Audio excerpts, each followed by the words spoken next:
What are the common myths surrounding sexuality and older people? Well, I think there's a general perception, stereotyping that once you get to 60 or older, everything stops. You know, what? Older people, wrinkly older people wanting to have sex? You've got to be kidding me, right? So a lot of people, you go to the doctor. Does the doctor ask you about your sex life? No, they don't. They just assume.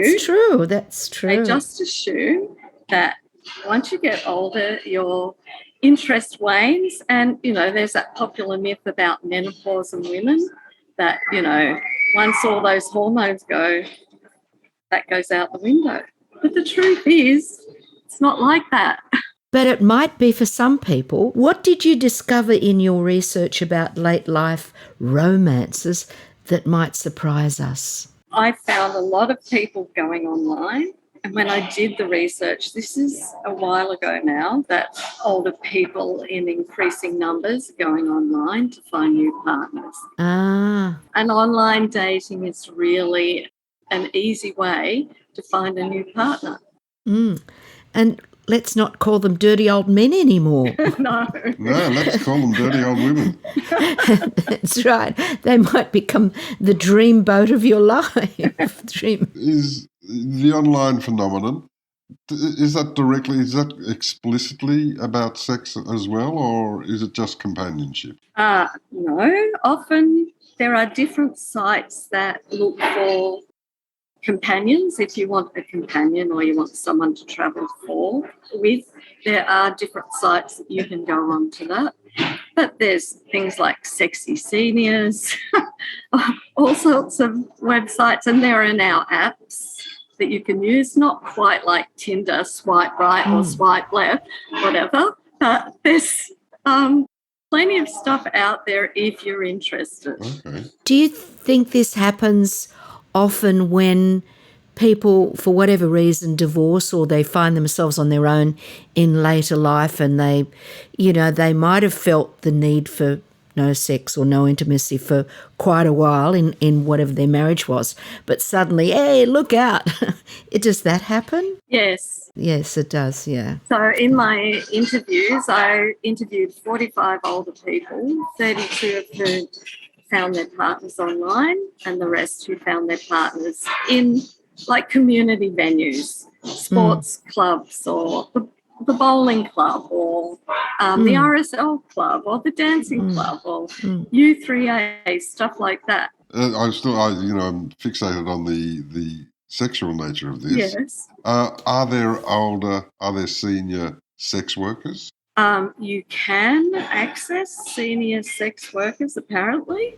And are they used by younger men or younger people, or are they for old sex workers for old people? Oh, gee, I don't like all those terms. No, older is a preferred terminology. Older. Yeah, that's right. Rather Thank than you. old. Old positions you as old and frail, where older could be anybody from 50 years onwards. Mature and marvellous. Yes, love that. So are there older sex workers? Yes, there are. And you might have remembered a while ago there was an SBS program that showed an older sex worker who was going into an aged care facility, who one of her clients was an older man in there. And the aged care facility allowed that to happen. My issue with that is, while that's fabulous, where's the sex worker for the older woman? Indeed. Well, it could be the same one. Yes, it could be. But I think there's a need for something like that. But also there's not a lot of privacy in aged care. No. But nevertheless, I mean, there was a book I read some years ago that surprised me to the extent that there was quite a deal of sex happening in aged care facilities. Yes, there's more than people think. And I think there's been a change in awareness about older people's sexual rights in ageing. So all of this is about saying we should be more aware of sexual needs of older people, whatever the circumstances. Whatever the circumstances, okay. And do not dismiss older women. because a lot of my interviews, the older women I talked to said they'd rediscovered their sexual selves with their new late life partners, that when they'd been married or partnered long term, that often the sex had been about their partner's fulfillment, not about their own, simply because they didn't know how to ask for the things that they liked, or the eras that they grew up in, they weren't able to speak about those things.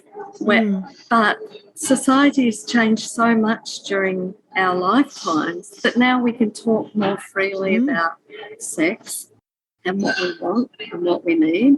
And I think for these older women, they were able to say, no, I don't like that. Yeah, I do like that. And some of them even said to me, I've had the first time in my life I've had an orgasm. Wow. Wow.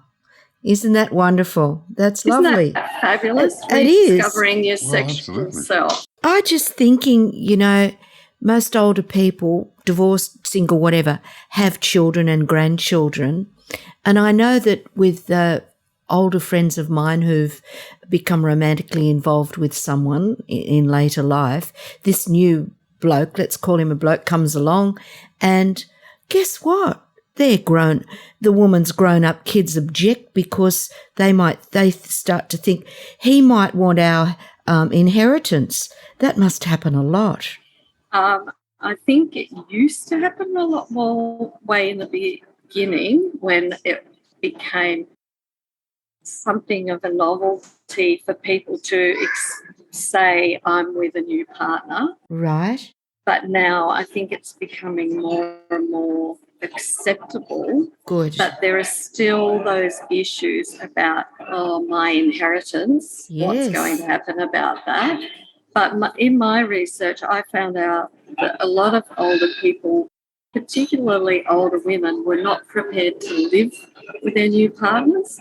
They were very happy to be in a relationship, to have someone to go out with, to have someone stay over and have as much sex as they like, thank you very much, to have someone to travel with, but they didn't want to live with them. As someone said to me, why would I want to do the socks and jocks thing all over again? Like, seriously. Seriously indeed. Seriously indeed. And don't forget that a lot of older women and men, as they get older, explore parts of their sexuality that they hadn't been game to do earlier. And there's a thing called fluid sexuality, particularly for women as they get older. Sometimes they may not end up with a male partner again. It might be a female partner. Ah, how interesting. Generally, Sue, what does your research tell you about along gender lines? I mean, you've mentioned fluidity, but are there discrepancies between wants and needs from male and female perspectives? Well, I can't answer that because mine was an interview study. I didn't do a survey and you would need tons and tons of answers to be able to answer that definitively. But the quantitative research that's out there from these big sex surveys, there was one done in Australia called the Sex Age and Me. There have been many over the years in different countries. A lot of them have tended to stop at the age of 59 or 69, so they don't get a full range of responses. But equally, when they do ask these questions, they ask counts. How many times a week do you have sex? Or how many times a month do you have sex? What does that mean? What does sex actually mean when you're aging? Does it mean touching, cuddling? Does it actually mean intercourse? It means so many different things when you're aging. And we all know that penises and vaginas don't work in the same way that they used to as you get older. And it might take different elements to encourage that to happen. If people want to find new partners as they get older, would you have any advice for them about how to approach searching for someone in a practical sense, and then emotionally how to find a connection, or it's a big question, how to nurture a relationship? What's the advice that you would give? From my research, this is not from any personal perspective, but from my research, I think you've got to try a lot of people on for size.